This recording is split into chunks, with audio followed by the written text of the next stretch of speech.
Coba bayangin deh, ada sebuah berangkas bank raksasa, pintu bajanya setebal 2 meter, terus dijaga sama sistem keamanan yang paling canggih sedunia.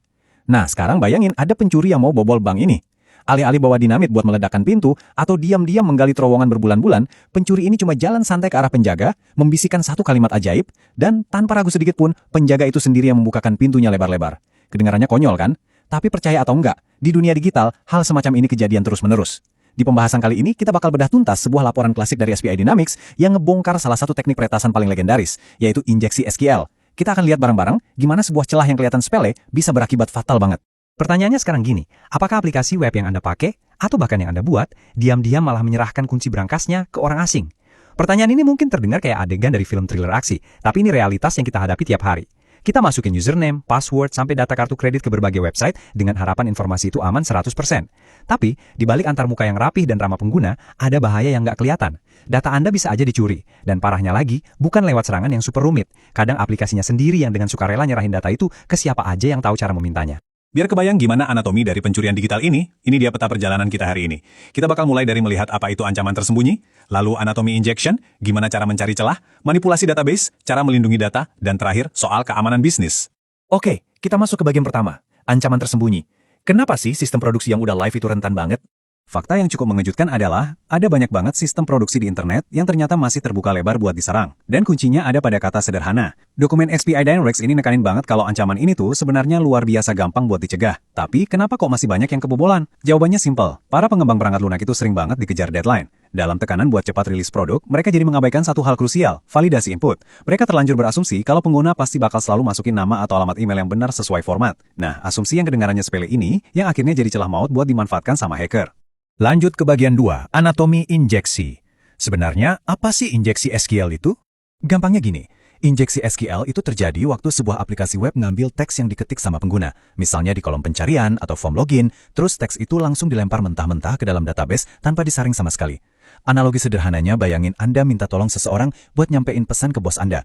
Tapi orang ini cuma membeo. Dia ngulangin semua hal yang keluar dari mulut Anda. Termasuk kalau Anda nggak sengaja nyelipin kata-kata kasar atau instruksi rahasia buat ngebacak perusahaan. Ngeri kan? Karakter-karakter berbahaya yang nggak difilter ini pada akhirnya berubah jadi kunci master yang bisa menembus dan ngendaliin logika utama dari database itu sendiri. Secara teknis, senjata ini punya dua variasi utama.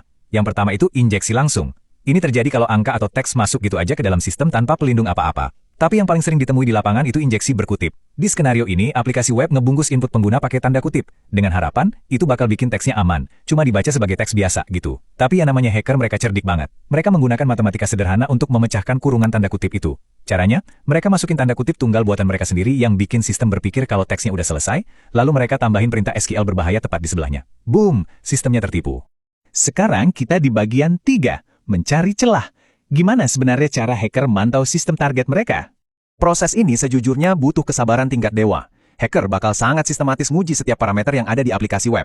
Setiap kolom pencarian, setiap URL di browser, bahkan form-form tersembunyi yang nggak kelihatan sama pengguna biasa, semua bakal diuji. Mereka sengaja menyuntikkan tanda kutip tunggal dan merhatiin gimana reaksi sistemnya. Tahu nggak apa yang sebenarnya mereka tunggu? Pesan error. Entah itu error ODBC atau tulisan internal server error 500. Buat hacker, pesan error ini ibarat tetesan darah di lautan buat seekor hiu. Itu jadi bukti nyata kalau aplikasi web tersebut beneran nerusin input mentah langsung ke jantung database. Nah, ini dia trik sulap tertua tapi paling ampuh di buku panduan injeksi SQL, bypass login. Caranya simple banget. Hacker masukin karakter kutip tunggal, ditambah kata or, dan sebuah pernyataan yang secara logika nggak mungkin salah. Contohnya, kutip tunggal sama dengan kutip tunggal. Trik ini benar-benar ngubah logika dasar dari pertanyaan sistem. Database yang awalnya nanya gini, apakah password ini cocok sama username ini? Tiba-tiba dipaksa buat nanya, apakah password ini cocok atau apakah 1 sama dengan 1? Karena 1 itu selalu sama dengan 1, database tanpa curiga langsung merespon, oh benar, akses diberikan. Dan sang pencuri pun jalan masuk lewat pintu depan tanpa keringat sedikit pun.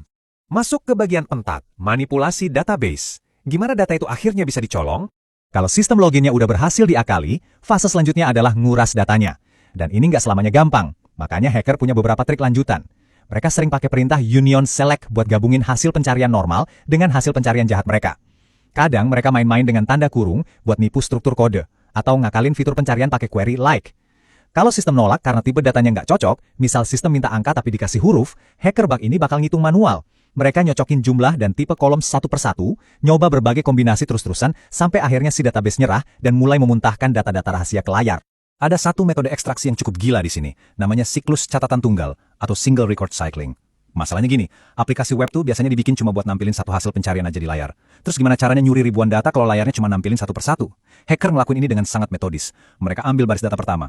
Lalu mereka ubah perintahnya dan bilang ke sistem, tolong kasih data lagi deng, tapi jangan kasih data baris pertama yang tadi udah gue ambil ya. Mereka pakai fungsi not in. Begitu terus, berulang-ulang, baris demi baris. Kelihatannya emang lambat banget, tapi ini super efektif buat nguras seluruh isi database tanpa bikin sistem panik atau memicu alarm keamanan. Terus mungkin Anda mikir, gimana caranya peretas tahu persis nama tabel, tempat nomor kartu kredit, atau password disimpan? Jawabannya agak bikin geleng-geleng kepala. Mereka pakai peta yang disediain sama database itu sendiri. Yup, setiap sistem database punya tabel directory master. Kalau di MS SQL Server namanya sysobjects, kalau di Oracle namanya sys.alltables. Jadi, daripada nebak-nebak kayak orang buta, peretas tinggal nyuntikin query langsung ke tabel master ini. Begitu mereka bisa ngebaca daftar nama tabelnya, ya udah, mereka sekarang pegang peta harta karunnya dan tahu persis di mana mereka harus menggali. Nah, ini dia, senario yang paling horor. Di beberapa sistem, contohnya MS SQL Server, injeksi SQL itu bisa jauh lebih parah dari sekedar nyuri data. Kalau database disetting dengan hak akses yang terlalu tinggi alias berlebihan, peretas bisa manfaatin fitur bawaan yang namanya stored procedures. Ada satu prosedur bernama XP_CMS_cell yang benar-benar mimpi buruk. Fitur ini ngizinin hacker ngejalanin perintah langsung ke sistem operasi dari server itu. Bayangin aja, mereka bisa hapus file penting, nginstal malware, atau bahkan ngambil alih server Anda secara total. Semua itu cuma dari ngetik beberapa baris kode di kotak pencarian website Anda. Tarik napas dulu. Kita masuk ke bagian 5, strategi pertahanan. Gimana cara kita melindungi data dari ini semua? Pakar keamanan dari SPI Dynamics udah ngasih strategi yang sangat jelas. Fokus utamanya ada di sanitasi data. Jangan cuma nyoba nebak dan ngapus karakter jahat, karena hacker pasti bakal selalu nemu trik atau karakter baru buat ngebypass itu. Pendekatan yang benar adalah default deny. Artinya, Anda cuma ngizinin karakter yang benar-benar spesifik. Misalnya untuk username, ya udah cuma boleh huruf dan angka. Tolak mentah-mentah semua karakter selain itu. Terus biasain ubah simbol-simbol khusus jadi format HTML biar nggak dieksekusi sebagai perintah kode.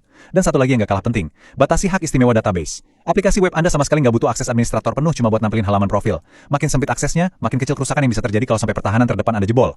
Bagian terakhir, keamanan bisnis. Kenapa ini bukan sekedar urusan departemen IT aja? Ada satu kalimat dari dokumen SPI Dynamics ini yang benar-benar nonjok. Fakta bahwa seorang peretas telah melihat data sensitif Anda adalah masalah bagi perusahaan Anda, pemegang saham Anda, dan yang paling penting, pelanggan Anda. Ketika sebuah sistem jebol, kita udah nggak lagi ngomongin soal server yang perlu di-restart atau baris kode yang harus di-batch. Kita lagi ngomongin reputasi. Kepercayaan pelanggan yang udah dibangun bertahun-tahun bisa hancur dalam hitungan detik. Belum lagi ancaman tuntutan hukum dan kerugian finansial yang skalanya bisa bikin perusahaan gulung tikar. Keamanan itu bukan pengeluaran tambahan atau sekedar pelengkap. Keamanan adalah aset dan pondasi mutlak buat bisnis apapun di era digital ini. Injeksi SQL ini emang barang lama, dokumen yang kita bahas ini aja dirilis tahun 2002. Tapi ironisnya, celah ini masih terus memakan korban di sistem-sistem modern karena kelalaian yang sangat mendasar. Ibaratnya, kita udah bangun pintu baja super tebal dan mahal, tapi kuncinya malah kita taruh begitu aja di bawah kaset depan rumah. Jangan sampai sistem yang Anda kelola jadi korban pencurian digital yang sebenarnya sangat-sangat bisa dicegah. Jadi sebelum kita akhiri, coba tanyakan ini pada diri sendiri. Apakah perusahaan Anda udah mengambil pendekatan yang benar-benar proaktif soal keamanan aplikasi? Buat melindungi masa depan dan investasi bisnis Anda, pikirkan itu baik-baik.